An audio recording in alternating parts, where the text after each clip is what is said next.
2012, je suis anesthésiste réanimateur et donc le service de réanimation dans lequel je travaille se situe à Nancy et j'habite Metz. Et donc tous les matins à 7h30, j'étais dans ma voiture pour aller à Nancy rejoindre mon service. Et ce matin-là, j'avais l'habitude d'écouter France Culture. Il y avait une interview d'un médecin franco-syrien, urgentiste, qui expliquait qu'en Syrie, la situation qui était faite dans les zones qui étaient contrôlées par les rebelles, le régime bombardait systématiquement tous les lieux de vie de manière à terroriser les populations, que ce soit les marchés, que ce soit les écoles, que ce soit les mosquées ou les églises, que ce soit les hôpitaux. Et que lorsque des soignants étaient arrêtés parce qu'ils soignaient éventuellement les rebelles qui se présentaient à eux, et ils étaient arrêtés, torturés, voire même tués. Et j'avais été très souvent engagé parce que j'ai une carrière d'anesthésiste réanimateur en militaire que j'ai quitté donc l'armée en 2014. Et durant toutes ces années, des années 1980 jusqu'au moment où j'ai quitté l'armée en 2004, j'ai pratiquement participé à toutes les situations de crise que notre pays a traversées ou est intervenu plutôt dans le monde, que ce soit en ex-Yougoslavie, la première guerre du Golfe, au Cameroun, en Afrique et d'autres endroits ou dans des situations de catastrophe au même temps, puisque ma spécialité, c'est aussi la médecine d'urgence, ma spécialité universitaire, ma compétence universitaire, c'est la médecine d'urgence et la médecine de catastrophe. Et donc, de ce fait, ça m'a profondément interpellé, parce que nous sommes censés, les soignants sont censés être protégés par des accords internationaux, et ça n'était pas le cas en Syrie, et ça n'est pas toujours le cas en Syrie, où les hôpitaux sont systématiquement bombardés par le régime, de manière, comme je l'expliquais, à terroriser la population pour l'obliger à fuir dans les zones qui sont contrôlées par les rebelles. Et donc, durant la matinée, j'étais très perturbé par ça. Et en fin de matinée, j'ai appelé une de mes amies qui était au Conseil régional d'Île-de-France à Paris en lui expliquant ce que j'avais entendu. Et elle m'a dit, c'est curieux que tu me dises ça, parce qu'à l'instant même, l'ONG franco-syrienne, l'USSM, vient de sortir de mon bureau. Ils m'ont demandé une subvention de 50 000 € pour acheter des sacs d'urgence, pour doter les médecins. Et donc, c'est comme ça que j'ai eu le premier contact avec l'USSM. Et ça a été un peu compliqué. Et un mois plus tard, je suis parti, pour les mettre un peu devant le fait accompli, je suis parti en Syrie. Et je suis rentré en Syrie clandestinement, aidé par cette ONG. Et le premier hôpital dans lequel je me suis rendu, qui se retrouvait à peu près à 60 km à l'est d'Alep, la ville de Dana, dans lesquels j'ai travaillé, et je suis rentré directement dans la guerre. Alors, la guerre n'était pas quelque chose d'inconnu pour moi, puisque je l'avais exercée pendant 28 ans. Et donc, j'étais directement, dès mon arrivée, il était 2 heures de l'après-midi, d'emblée, les premiers blessés sont arrivés, les tirs ont commencé, etc. Et j'ai travaillé jusqu'à assez tard. Et c'est après seulement que j'ai rencontré mes collègues syriens. 2 jours plus tard, le mardi, dans la nuit, vers 2 heures du matin, lorsque je me suis couché, à 4 heures du matin, j'ai été réveillé par le muezzin, qui n'était pas très loin, qui lançait son appel à la prière, et un réflexe, donc je n'explique pas du tout, et a fait que je me suis jeté par terre, au moment même où tout explosait autour de moi. Notre hôpital était bombardé et largement détruit. J'ai rejoint mes collègues au niveau de l'hôpital. Nous avons soigné les infirmiers, évacué l'ensemble des malades que nous avions encore. C'était aussi un petit hôpital dans une petite ville avec une maternité. Nous avons évacué tout le monde. L'hôpital n'était plus utilisable. Et je me suis retrouvé avec mes 3 autres collègues syriens. Et je suis parti une autre fois dans une autre ville, tout à fait aussi clandestinement, la ville de Al-Bab, où l'hôpital de la ville avait déjà été détruit. La ville de Al-Bab, c'est une grande ville avec un hôpital régional qui avait déjà été détruit, non utilisé. Et j'ai travaillé dans un hôpital clandestin pendant environ 10 jours dans cet hôpital. Alors, bien évidemment, qu'est-ce qui était remarquable? C'est que la guerre en Syrie est une guerre civile, c'est une guerre qui se passe dans les villes. On se bat rue contre rue, quartier contre quartier, avec les snipers, etc. La population dans la ville, elle est prise au piège. Elle est prise au piège des bombardements, elle est prise au piège des rebelles, elle est prise au piège du régime, etc. et de ses acolytes au même temps. Et les hôpitaux qui sont là, les hôpitaux qui, au même temps, soignent les pathologies chroniques, soignent les pathologies aiguës de la population qui se présente, reçoivent au même temps les blessés, les victimes des bombardements, les victimes des explosions et en même temps les rebelles, parce que les rebelles n'ont pas de soutien sanitaire en propre, ils n'ont pas un service de santé militaire au sens propre, et donc ils vont dans les hôpitaux. Et donc mes collègues, en vérité, étaient confrontés à une pathologie, la pathologie de guerre qu'ils ne connaissaient pas du tout. Ils ne savaient pas trier, ils ne savaient pas... Il y a un certain nombre de techniques en situation de guerre où on va privilégier l'aspect fonctionnel sur le vital. Il y a des malades que l'on va laisser mourir parce qu'ils vont prendre trop de temps, trop de moyens, etc. Il faut savoir trier tout cela. Il faut savoir éventuellement faire des gestes qui sont des gestes rapides, de chirurgie rapide, pour ensuite reprendre des malades un peu plus tard. Tout ça, ils ne savaient pas les faire, ils ne savaient pas protocoliser la douleur, ça criait beaucoup, les malades étaient portés et souffraient énormément parce qu'ils ne savaient pas non plus calmer la douleur d'une manière systématique, d'une manière protocolisée, etc.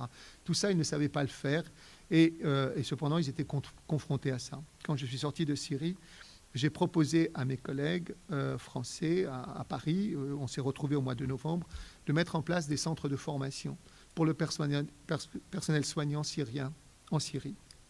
Et donc, puisque j'étais professeur de médecine d'urgence et de catastrophe, plus spécialisé dans la guerre. Et donc, en février 2013, nous avons ouvert le premier centre de formation, d'abord à Alep, et puis ensuite à la frontière syro-turque. Et puis au total, nous avons ouvert 4 centres de formation, un à la frontière syro-libanaise qui a été ensuite attaqué par le Hezbollah, et il a fallu qu'on se sauve. Un autre à la frontière syro-jordanienne qui nous a aussi posé des problèmes. Et puis le 4e qui fonctionne encore, qui est celui de Derik actuellement, qui a été une zone qui a été évacuée de Daesh et dans lequel les médecins syriens que nous avons formés continuent de former à leur tour. Donc au total, durant ces 9 années, c'est 29 voyages en Syrie, 29 voyages en Syrie, tous clandestins, tous clandestinement. Et nous sommes toujours en relation avec eux par WhatsApp, etc. Et c'est 12 cours qui ont été mis en place parce qu'il a fallu s'adapter aussi aux chimiques, il a fallu s'adapter aussi au manque d'infirmiers, il a fallu s'adapter aussi au fait qu'il manquait d'infirmières, de sages-femmes, il a fallu former des sages-femmes, il a fallu former aussi des jeunes étudiants en médecine à en faire des chirurgiens de guerre en même temps. Voilà. Et donc c'était ces 9 années où on a essayé d'aider, de soutenir en même temps un corps sanitaire. Et s'il y a quelque chose de vrai, de profond et de vrai, c'est que s'il y a des héros en Syrie, c'est le personnel soignant. Parce que les hôpitaux sont constamment bombardés, parce qu'il faut aller dans les décombres, récupérer ce qui est récupérable, recréer un nouvel hôpital, etc., en sachant que quand on va travailler le lendemain, on peut être bombardé, être tué, etc. Et pourtant, ils le font avec énormément de courage et ils continuent de le faire. Je voudrais juste, entre parenthèses, vous inciter à voir un film qui met bien cela en évidence, qui s'appelle Pour Sama. Et vous verrez dans ce film la réalité telle qu'elle a été filmée par une jeune femme avec son mari qui était à l'intérieur de cet hôpital durant plusieurs années et qui en plus ont subi le siège d'Alep pendant 6 mois. Donc vraiment, vous avez un autre film qui s'appelle Cave, parce que c'est aussi dans la Ghouta, où l'hôpital était dans un sous-sol, et pendant plus de 8 mois, ils ont travaillé dans l'obscurité, dans le sous-sol, etc., que vous compreniez un peu quelle est la situation qui a été faite au personnel soignant dans cette période. Mais ça ne suffit pas simplement d'être là-bas, de le voir, de les aider, etc. Ça ne suffit pas, quand vous rentrez, vous avez sentez le besoin de témoigner en même temps de ça, comme je le fais devant vous aujourd'hui. J'essaie de témoigner de cette souffrance de ce peuple, et en particulier de ces soignants qui, pour beaucoup, ont donné de leur vie pour soigner les autres. Hein. Et donc, il m'est apparu important lorsque je rentrais ensuite, parce que j'étais quand même profondément déprimé devant l'indifférence du monde occidental par rapport au drame qui se passait en Syrie et par rapport à ces populations, comme je l'ai dit, qui fuyaient en même temps leur pays pour échapper à la violence en même temps. Vous avez aujourd'hui plus de 6 millions de Syriens qui sont à l'extérieur, vous en avez plus de 6 millions à l'intérieur du pays qui sont déplacés, qui ne sont pas chez elles, qui sont dans des camps de réfugiés, etc. Vous avez cette réalité-là d'une des catastrophes les plus importantes depuis la dernière guerre, une des plus importantes. Et donc, il m'est apparu en tant que médecin nécessaire de témoigner en même temps de ça. Et dès que je suis rentré, j'ai commencé par faire une lettre ouverte à mes collègues médecins pour leur dire, regardez ce qui se passe. On tue des médecins parce qu'ils soignent. Et ça, c'est contraire à notre éthique. L'éthique médicale nous fait obligation de soigner, quel que soit, sans discrimination. C'est le serment d'Hippocrate. Et là, on tue des femmes, des hommes, parce qu'ils soignent. Et donc, la lettre ouverte est restée lettre morte. J'ai essayé d'interpeller le Conseil de l'Ordre des médecins, qui est normalement chargé de la protection de l'éthique, en disant il se passe quelque chose là-bas. Il n'y a eu aucune réaction. Je suis allé, j'ai fait un tour aux États-Unis, je suis allé à New York, à la Commission des droits de l'homme à New York, etc., sans rien, sans rien. Depuis 9 ans, ça continue, il ne se passe rien. Il y a de temps en temps des condamnations qui sont faites, mais ça ne va pas plus loin. Ça ne va pas plus loin. Donc, de ce fait, j'ai acquis une certaine notoriété dans les médias parce que je dénonçais justement cette situation-là. Et il se trouve qu'entre le mois de novembre et décembre 2016, à ce moment-là, un certain nombre d'éditeurs m'ont téléphoné pour me demander de publier ce qui se passait, ce que je faisais en Syrie, comment j'y allais, etc. Et ils étaient 5. Il y avait Flammarion, il y avait Bayard, Fayard, il y avait Équateur, il y avait Talandier. Et à tous, j'ai répondu que non, ce n'était pas le moment, que j'étais plutôt dans l'action, que le temps n'était pas venu d'écrire, parce que rien n'était terminé encore et que je ne pouvais pas me mettre à écrire sur ce qui se passait en Syrie. Ce n'était pas le moment. Ils ont tous accepté en disant on comprend très bien, sauf Talandier. Et Nathalie Richer, l'éditrice de chez Talandier, elle m'a poursuivi. Elle voulait absolument que j'écrive quelque chose dessus, etc. Et j'ai fini par ne plus lui répondre quand elle m'appelait. Et donc, elle a utilisé Messenger en m'envoyant un message sur Messenger en disant « Mais que faudrait-il que je fasse pour que vous me répondiez ?» Et 3 points de suspension, sniff.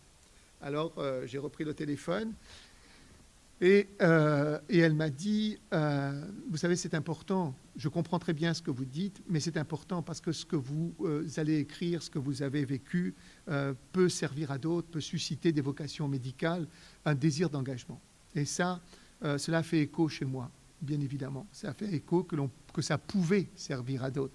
Et je dois dire qu'elle avait raison. Peut-être 1 an plus tard, je me suis retrouvé à Saint-Dié, invité, parce qu'il y avait le thème de ce salon de géographie, enfin de ce congrès.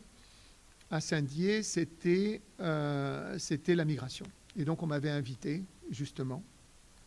Et donc, j'étais le matin assis, il faisait beau à Saint-Dié, j'étais assis sur une terrasse d'un café avant d'aller justement à l'exposition. Et donc, un jeune passe, il s'arrête, il me regarde, il continue, il revient et il me dit « Vous êtes Monsieur Pitti ?» Je dis « Oui ». Il dit « Écoutez, je suis étudiant en médecine en 5e année, j'ai lu votre livre et il est clair, monsieur, que je ferai la même chose que vous. » Et donc, quelque part, ça lui donnait raison, qu'il est nécessaire en même temps de témoigner de ce que l'on fait quand on a le sens au même temps que ce que l'on fait va dans le sens de l'humain. Et que c'est vraiment important. C'est un peu ce que je fais maintenant devant vous. J'essaye de témoigner au même temps de manière à ce que nous partagions ensemble un peu la perception que je peux avoir au fond de l'humain. Et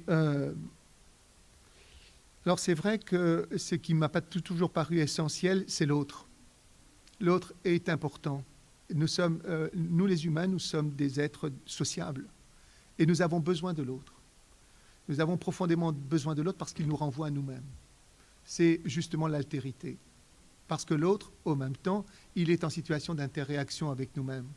Et dans la façon dont nous allons réagir à lui, à ses différences, etc., il nous interpelle au même temps dans nos comportements. Et ça, c'est vraiment fondamental pour essayer justement de nous construire nous-mêmes. Il est distinct de moi.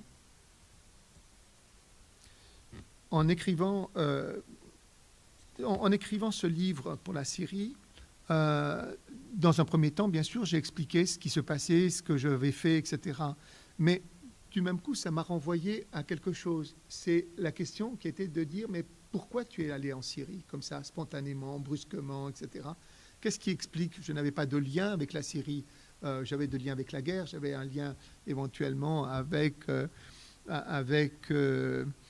avec ces situations-là, mais il n'y avait rien qui explique pourquoi, sur le moment, je suis allé aussi brusquement en Syrie et que je me suis investi autant. Il y avait tant de lieux dans le monde où il y a besoin de médecins.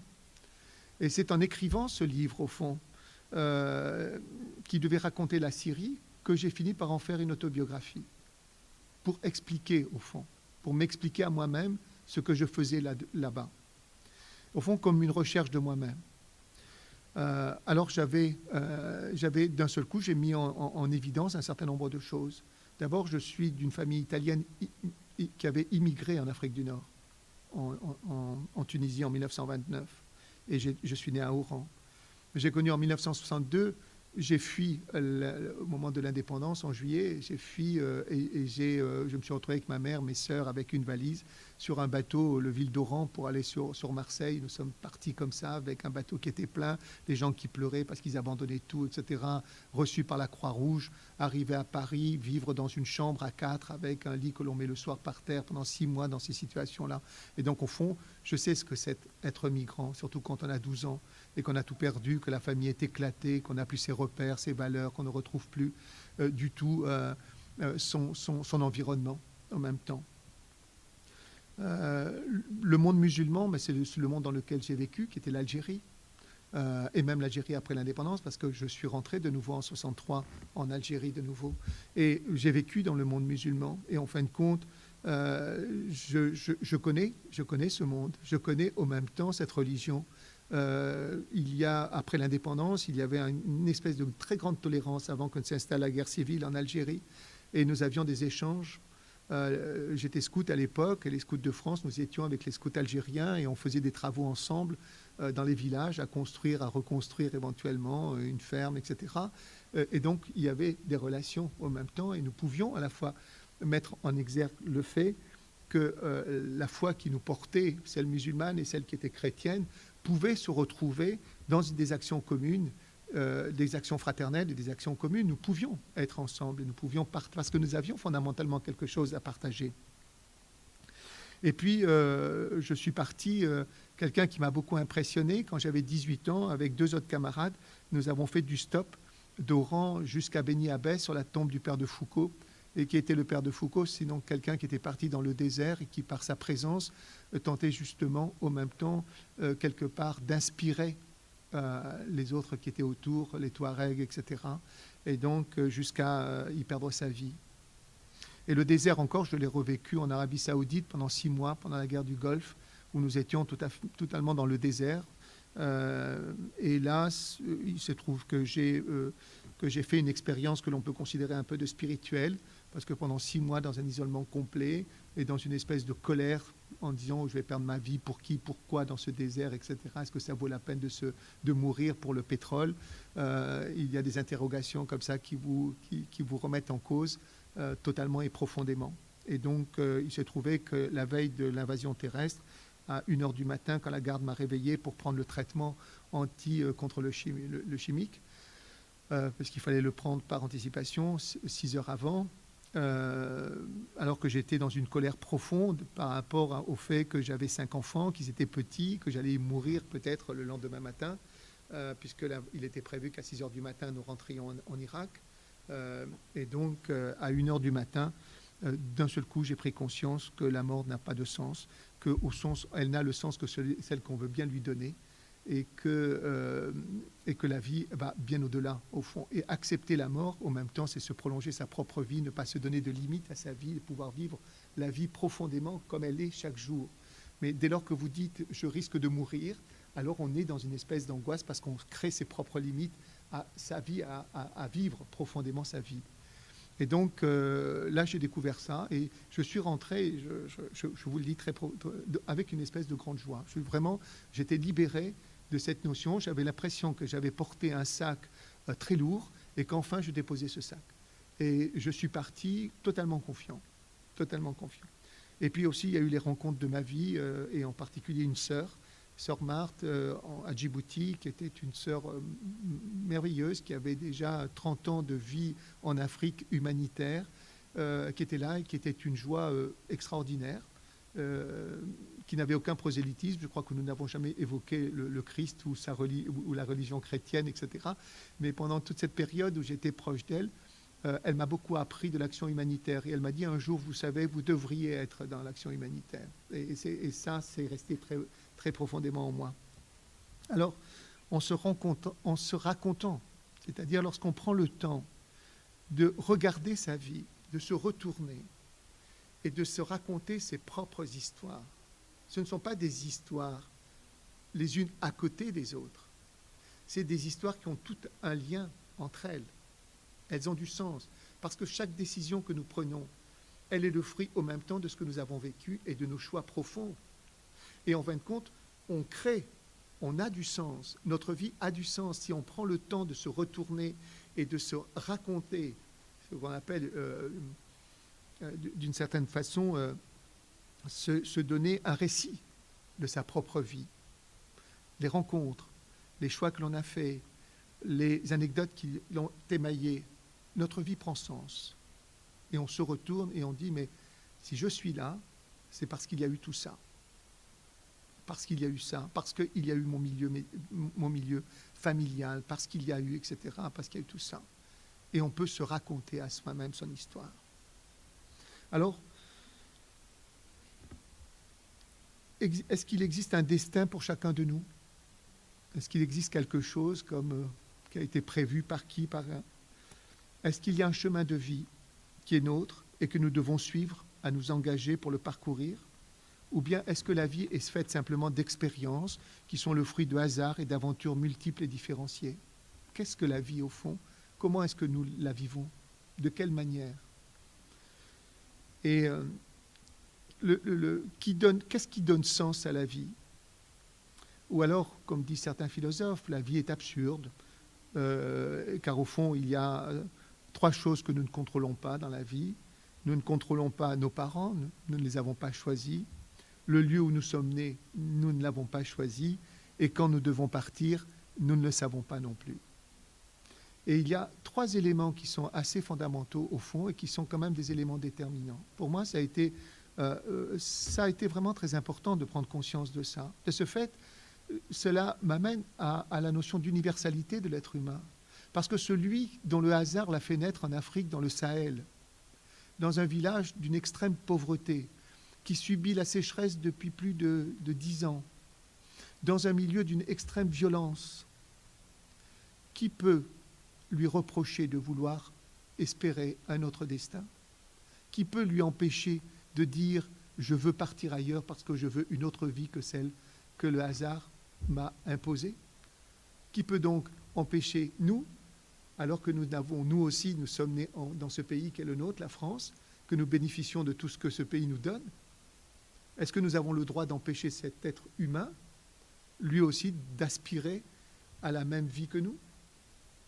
Qu'est-ce qui fait que nous disons non, ils n'ont qu'à rester chez eux? Qu'est-ce qui, aujourd'hui, ça, profondément, d'accord, est-ce que nous pouvons raisonner de cette façon? Nous sommes tous des êtres humains et il n'y a qu'une seule humanité et elle est sur cette terre et nous la partageons. Et donc, il me semble que cette vision est une vision universaliste qui fait que rien ne devrait nous empêcher de les laisser venir, se déplacer ou éventuellement s'installer. Rien, bien évidemment. Ce qui est évident, c'est que le monde moderne nous a progressivement détaché l'homme de la nature, de sa communauté, de son groupe, de ses repères et parfois de ses valeurs. L'homme s'est ainsi individualisé, c'est l'homo economicus, celui qui est bon qu'à faire vivre et faire fonctionner une économie. L'homme pour acheter, et il pense qu'en achetant comme ça, il assure son propre bonheur parce que s'il a de l'argent, il peut compenser par avoir une meilleure voiture, une plus grosse villa, etc., il pense. Et en fait, cet homme isolé reste attaché aux autres par un maillage de réseau, faisant de lui un être multiconnecté. Le monde d'aujourd'hui, nous sommes connectés par nos affects, la famille, les parents, les amis, par nos réseaux professionnels. connectés par nos loisirs, le football comme alpinisme, etc., par le monde éducatif, par le monde associatif, par nos engagements politiques, associatifs, spirituels, et aujourd'hui par les réseaux virtuels, Facebook, Instagram, où chacun va jusqu'à se mettre en scène. On est dans un monde, on est totalement seul, mais en réseau. Et ce qui est vrai, c'est qu'avec l'âge, progressivement, tous ces réseaux s'éteignent. Et aujourd'hui, on s'inquiète de l'isolement des personnes âgées, des seniors, parce qu'ils se sont déconnectés peu à peu. Souvent, les familles sont explosées, les enfants, les petits-enfants sont ailleurs, le réseau professionnel s'est terminé, les loisirs, en fonction des possibilités, restent limités, etc. Et donc l'individu se retrouve progressivement sur lui-même, dans une solitude très profonde.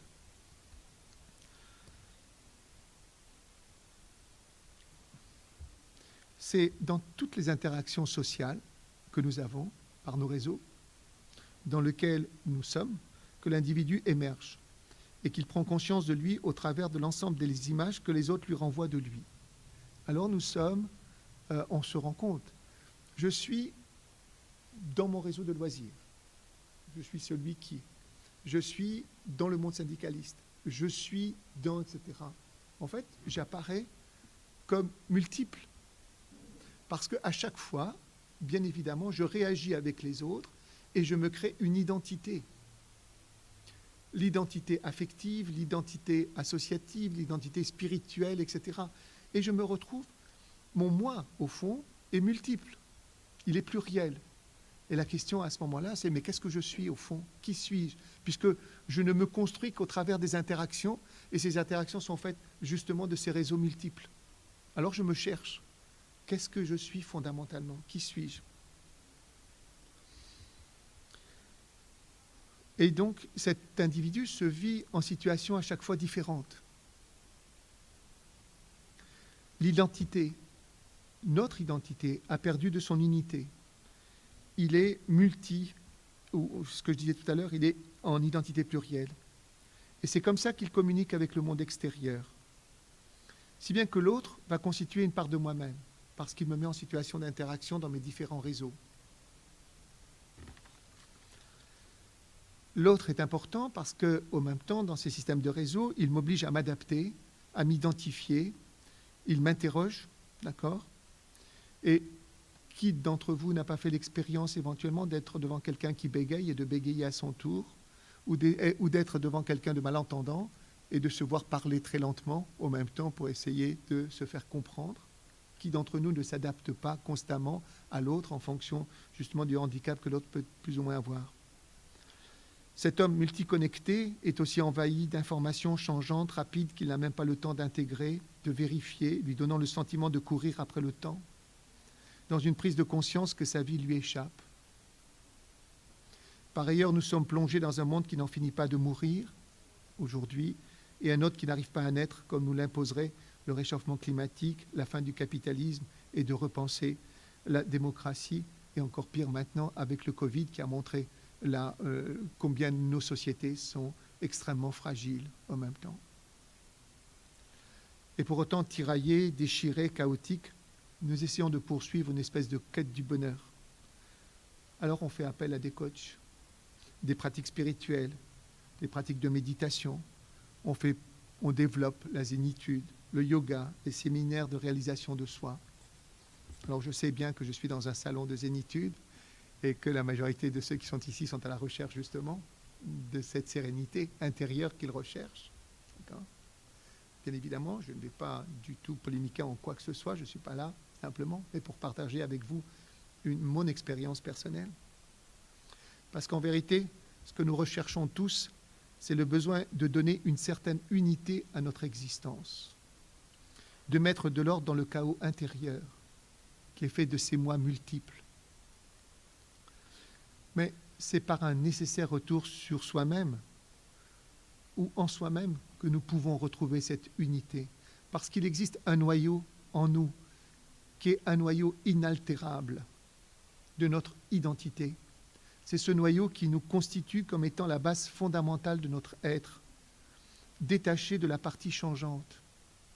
Il y a l'extérieur, celui dans lequel nous sommes plongés, ce monde dans lequel nous sommes plongés et dans lequel nous sommes en interaction, et qui nous oblige justement par cet échange d'altérité au même temps. Et il existe un noyau au centre, un noyau qui fait notre identité, qui fait que demain, quand nous serons partis, il n'y aura personne pour nous remplacer qui soit identique à nous-mêmes, parce que chacun d'entre nous est unique. Nous sommes uniques, et il faut bien le comprendre. Alors, qu'est-ce qui fait notre unicité? Qu'est-ce qui fait notre identité? Qu'est-ce qui fait que, même si je suis en relation avec l'autre, je me retrouve moi-même? Et c'est cet aspect, justement, de détachement par rapport à l'autre. Je suis en relation, mais je garde le contact avec moi. L'autre me révèle à moi-même. L'autre me révèle à moi-même. Bien évidemment, si quelqu'un vient et vous dit tu es profondément stupide, d'accord? Alors j'ai deux façons de réagir. D'accord? Je peux réagir en disant, en me sentant touché, remis en cause dans ce que je pense être, ou alors je sais que je ne suis pas stupide, je me connais, je connais mes limites. Et ce que dit l'autre, c'est lui qui le dit, mais ça ne me touche pas. Ça ne me touche pas parce que je connais mon être, je me connais moi-même. Et donc, en vérité, la question c'est, pourquoi tu dis ça? Qu'est-ce que en toi, qu'est-ce que moi, je provoque en toi qui fait que tu m'agresses aujourd'hui? C'est toi qui es agressé, pas moi. Et tu cherches à ton tour à m'agresser. Et Tilsum dit à un moment donné, lorsque je serai par terre et que le soldat allemand me fera violence sur moi, je me tournerai et je lui dirai, qu'est-ce qui t'a fait tant souffrir pour que tu cherches à me faire souffrir à ton tour? Pourquoi? Et il y a un peu, j'aime beaucoup, quand le Christ dit, si on vous donne une gifle sur une joue, tendez l'autre joue. Alors on a du mal à comprendre ce que ça veut dire. Mais ça veut dire ça. Ça veut dire tout simplement, ne vous laissez pas toucher par l'agression de l'autre. Prenez le recul, parce que si vous avez obtenu votre liberté intérieure, vous n'avez pas à réagir à la gifle de l'autre. Mais c'est justement ça le vrai message profond christique, qui est de dire, vous devez retrouver votre liberté intérieure, vous devez retrouver ce détachement profond. Et c'est justement ce qu'il nous apprend à faire, à travers son exemple, de retrouver cette liberté. Et donc, il nous faut aller chercher parmi tous les moi multiples le soi fondamental qui me constitue en un être unique. La gemme cachée dans la pierre, la lumière qui éclaire en moi, l'essence de mon être. Certains vont dire c'est Dieu, d'autres y mettront autre chose, peu importe. Mais il existe. Il faut que je retrouve ma liberté intérieure, celle qui me permet d'être en relation avec les autres, mais ne pas être pris par les autres. S'engager en dehors commence bien par s'engager au-dedans pour ne pas se perdre. Le but étant de réaliser en soi un homme unifié, libre, responsable, dépouillé de tous les préjugés, qui l'enferme et le sépare des autres dans un monde qu'il s'est créé. Cela va lui permettre de changer la nature de son regard sur le monde, sur les autres et sur lui-même.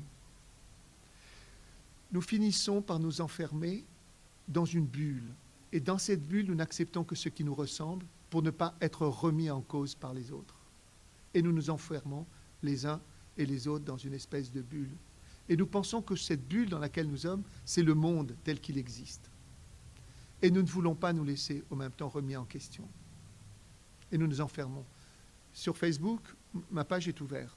Et quelquefois, on m'agresse sur Facebook. Et des amis me disent, pourquoi tu ne le renvoies pas? Pourquoi tu ne le rejettes pas? Tu as vu ce qu'il dit de toi, etc. Mais si je fais ça, si je sélectionne les gens qui sont sur ma page Facebook, en vérité, je recrée ma bulle. Et je m'enferme qu'avec ceux qui m'aiment bien, qui me like à chaque fois. Or, ce qui m'importe, c'est justement que je sois remis en question pour m'interroger sur moi-même en même temps. Et si je m'enferme avec ceux que j'aime, quel intérêt? Quel intérêt?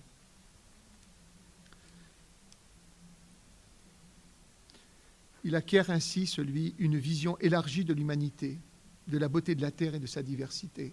Je sais qui je suis, l'autre ne peut en aucun cas m'altérer. En aucun cas, il ne peut m'altérer. Lorsque je vais en Syrie, que je suis dans le monde musulman, dans une situation à la fois de difficulté et de danger, on me dit souvent, mais t'as pas peur? En tout cas, je ne peux pas avoir peur de mes collègues musulmans ou autres. Je sais qui je suis. Et donc, où peut être ma peur? Ou peut-être être converti à l'islam? Impossible. Impossible. Il n'y a aucune raison que je le sois. Alors, quand les gens disent c'est le grand chambardement, ils vont venir, ils vont tous nous islamiser, etc. Madame Merkel a raison quand elle dit retournez dans vos églises si vous avez peur. C'est qu'il y a un problème avec vous-même. Où est votre foi? À quoi croyez-vous? Quelles sont vos valeurs? Au point que vous vous dites je suis vulnérable. L'énergie nécessaire à ce travail pour soi et pour les autres, ce travail-là, c'est l'amour. Car l'amour n'est pas un sentiment, c'est une force. Et c'est une véritable force. Et c'est d'abord l'amour de soi. Car il faut apprendre à s'aimer, se traiter avec douceur, bienveillance et indulgence. Prendre soin de soi, avoir confiance dans ses capacités, mais aussi connaître ses limites, loin de l'arrogance et de la honte. Celui qui ne s'aime pas manque de confiance en lui. Il se croit nul, moche, sans valeur, nuisible, aveugle à ses vertus et ses capacités. Il se sent dévalorisé, il s'interdit le bonheur, alors que celui qui s'aime peut disposer de toute son énergie vitale, orienté vers la construction, avec le plaisir de vivre, de connaître la joie, de créer des liens et de se sentir relié aux autres. Celui qui ne s'aime pas se replie sur lui-même, incapable d'utiliser son énergie vitale. Il peut se maltraiter, devenir une victime, se rendre malade. Tout cela est bien souvent lié à une souffrance psychologique, d'expériences négatives, souvent infantiles. Il déserte son intériorité et il se tourne vers l'extérieur avec parfois un surinvestissement pour être comblé. Il devient séducteur. La réussite matérielle devient importante. Le pouvoir, l'argent. Coupé de son trésor intérieur, il devient psychologiquement affaibli, dépendant des autres, hypersensible au jugement des autres, avide d'affection, épouvanté par les remontrances.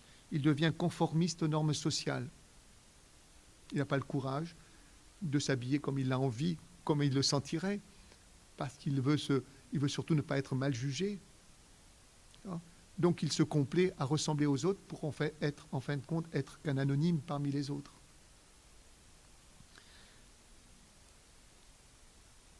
Il cache son être profond, voire à le sacrifier pour plaire. C'est dans cette démarche d'intériorisation qu'il faut savoir se laisser traverser par les autres et non pas se fermer à l'autre. Car l'autre me révèle à moi, par l'émotion qu'il suscite en moi. Attirance, empathie, rejet, colère. Ainsi l'autre contribue à me changer en ce qu'il réveille ma mémoire et me révèle à moi-même. C'est cela l'expérience de l'altérité. L'autre est important, parce qu'en même temps il me fait découvrir moi-même. Pourquoi est-ce qu'il m'irrite? Pourquoi je suis au contraire attiré par telle personne et par telle autre? C'est cette interrogation qui fait que nous sommes dans le monde et l'autre m'interpelle en permanence et il me fait découvrir mon propre fondement, ce que je suis. Cette expérience d'une fraternelle communauté d'être nous conduit à un changement de vision du monde. Regarder en soi devient une manière de saisir le monde, en étant soi-même en tant qu'un élément d'un tout. L'altérité naît de la rencontre entre un homme et un autre. En se réconciliant avec son être profond, l'homme cesse de dresser de manière rédhibitoire le jour et la nuit, le rien et le tout, le beau et le laid, le noir et le blanc. Le monde cesse d'être dans la dualité. Il est divers. Aucune de ces valeurs n'existe sans lien avec son opposé qui lui sert de limite. En dépassant ces contraires, il intègre l'imperfection et il acquiert la tolérance et la bienveillance. Comme l'artiste reproduit au dehors ce qu'il a en lui, l'homme intériorisé réconcilie, construit au dehors ce qu'il est au dedans. L'amour qu'il a en lui au dedans se reflète au dehors dans cette démarche humaniste vers l'autre de fraternité, afin qu'il puisse aimer son prochain comme lui-même. Et alors gageons que la vie est belle et qu'elle a du sens, comme le dit Étienne Soum. Je vous remercie.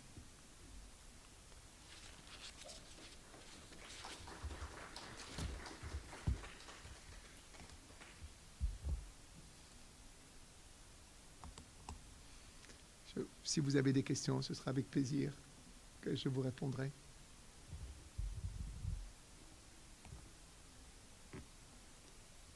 Effectivement, si vous avez des questions, vous pouvez les poser directement là.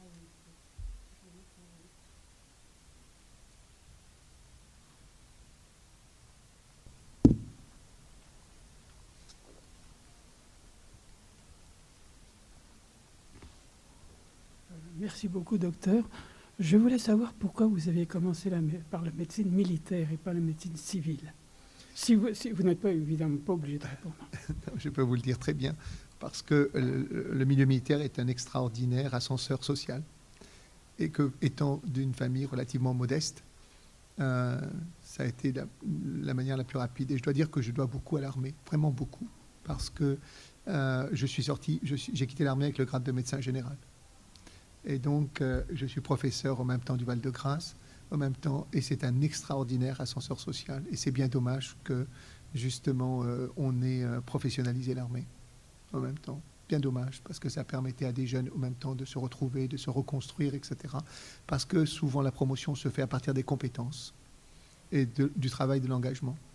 Et donc, je le dis très sincèrement, c'était un profond ascenseur social. Mais la devise du service de santé des armées, quand on regarde l'histoire du service de santé des armées, depuis les guerres napoléoniennes, a toujours été un service de santé et non pas une arme, c'est-à-dire au profit justement des combattants. Et dans l'histoire du service de santé, dans son histoire, et en particulier lors des guerres coloniales, les grands noms de la médecine et de la médecine tropicale sont des médecins militaires. Les grands noms.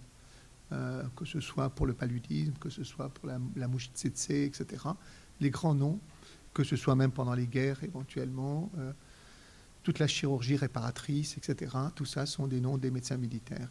Et je vous invite à aller voir le musée du Val-de-Grâce, du service de santé, pour voir un peu ce que la médecine militaire a pu apporter en même temps, et en particulier à la médecine d'urgence, à la médecine réparatrice, reconstructrice, etc., ou aux maladies tropicales. Et la devise alors du baron de Percy pendant les guerres napoléoniennes, il disait à ces jeunes chirurgiens, allez où l'humanité et la patrie vous portent. Et c'est la devise du service de santé.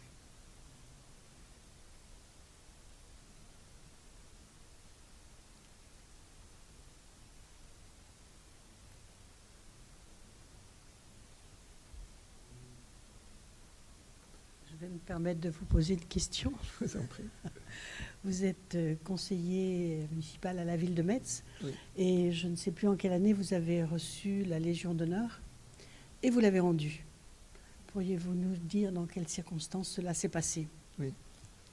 Alors, il se trouve que j'étais déjà chevalier de la Légion d'honneur. Et en 2017, le président actuel m'a promu au grade d'officier de la Légion d'honneur. Et pour l'engagement humanitaire en Syrie, qui était le mien, donc à la demande du ministre des Affaires étrangères pour cet engagement humanitaire. Et je vous le dis très sincèrement, j'avais cru en Macron. J'avais très mal vécu la crise des migrants 2015-2016. Les Syriens, je les connaissais. Les Syriens, je les avais vus souffrir en Turquie, au Liban, etc.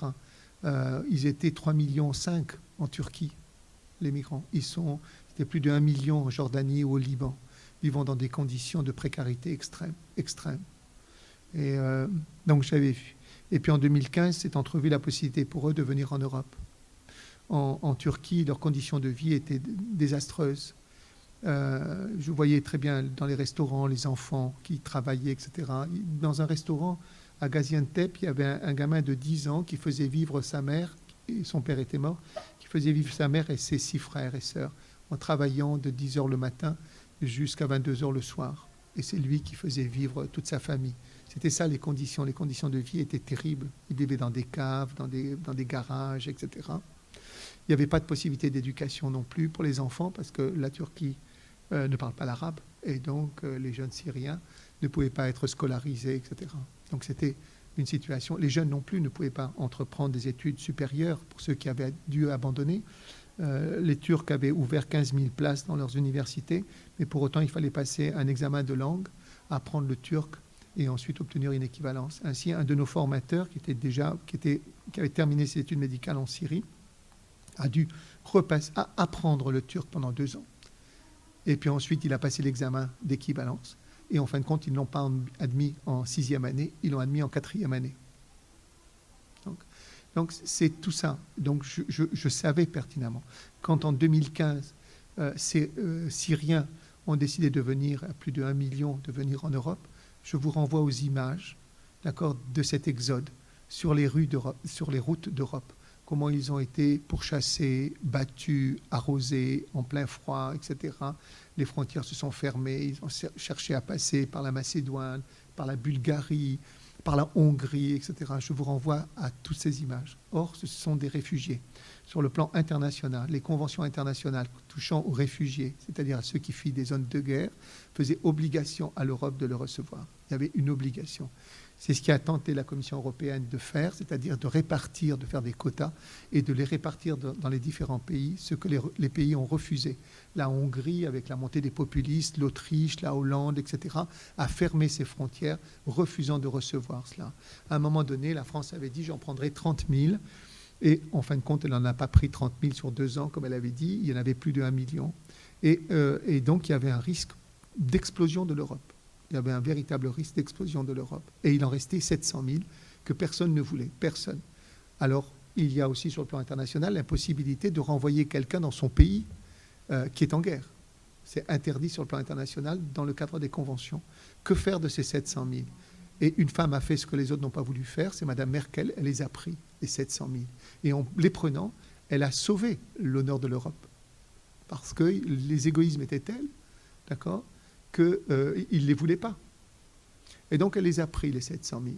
Là. Et puis ensuite, c'est elle qui est partie négocier avec Erdogan pour faire en sorte qu'il n'en renvoie pas plus. Puisque le risque, c'était qu'Erdogan laisse sa frontière ouverte et qu'il y en ait encore 1 million qui se pointent. Et donc, elle est partie négocier avec Erdogan et imposer à la Commission européenne de verser 6 milliards à Erdogan pour qu'il garde les Syriens chez lui. Donc, voilà ce qui s'est passé. Quand arrive Macron, qu'est-ce qu'il dit ? Il dit « Merkel a sauvé l'honneur de l'Europe. La France prendra sa part, d'accord, dans l'honneur et la dignité. » Très bien. Ce discours m'allait bien, puisque pendant la période de la crise, je suis allé à Bruxelles, je suis allé voir Hollande, je suis allé pour leur dire « Mais vous ne pouvez pas laisser ces gens sur les routes. Ce sont des réfugiés.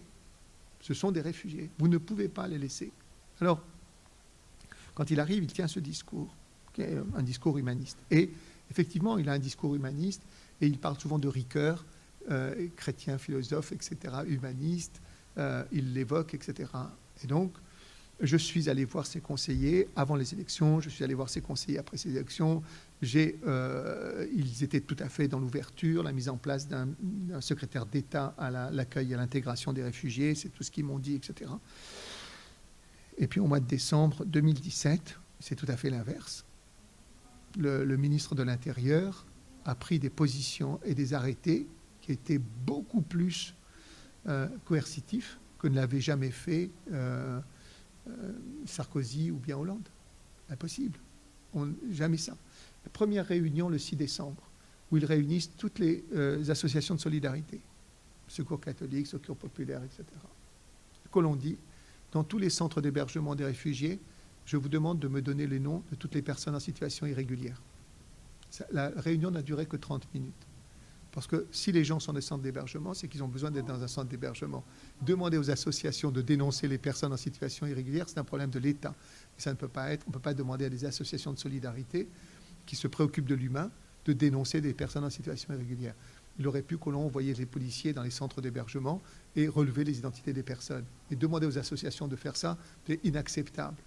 Ensuite, le 12 décembre, voilà que se crée, d'accord, le délit de... Comment dit-on déjà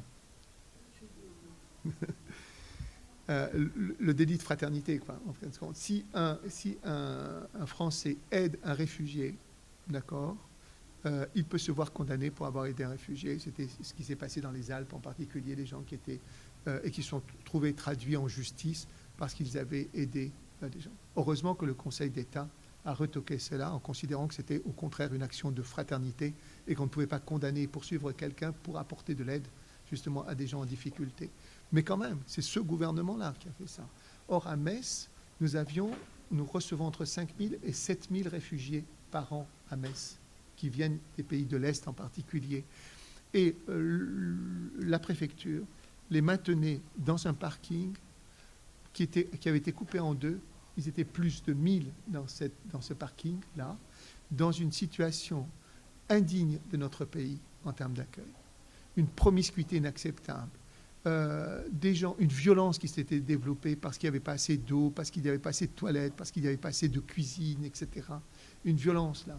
Et cette violence intrinsèque entre ces communautés, par le manque justement de moyens dont ils disposaient, se retournait contre elles en disant « Mais qu'est-ce que vous voulez aider ces gens, d'accord, qui se battent entre eux ?» Mais j'ai dit « Mais c'est vous les coupables. Donnez-leur plus d'eau, donnez-leur plus de toilettes. » D'accord ? Les femmes ont des besoins aussi d'hygiène, d'accord, que n'ont peut-être pas les hommes, mais quand vous ne donnez pas. Ensuite, il y avait une promiscuité telle entre les hommes seuls et les couples que les hommes devaient protéger leurs femmes. Et puis, il y avait les femmes seules, certaines étaient violentées à l'intérieur parce que la promiscuité était tellement importante. Et puis, il y avait les Noirs qui se voyaient brûler leurs tentes par les autres, d'accord, et qui, en pleine nuit, étaient chassés de ce camping qui était là. Et c'était en même temps Calais. Alors, où était justement cette humanité? La France assurera dans la dignité l'accueil de ces personnes migrantes. Alors, je ne me suis pas senti, dans la mesure où il me nommait officier de la Légion d'honneur, il s'agissait d'honneur. Et je considérais que l'honneur de M. Macron et la mienne n'était pas en correspondance, et donc j'ai refusé de recevoir sa médaille. Ce qui m'a valu d'être convoqué à l'Élysée.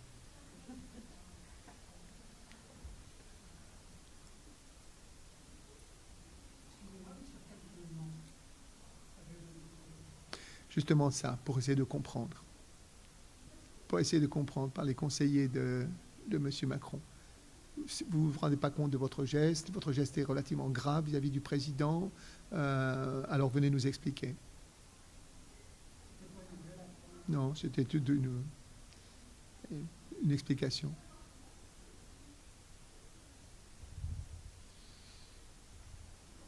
Merci beaucoup, merci de votre attention.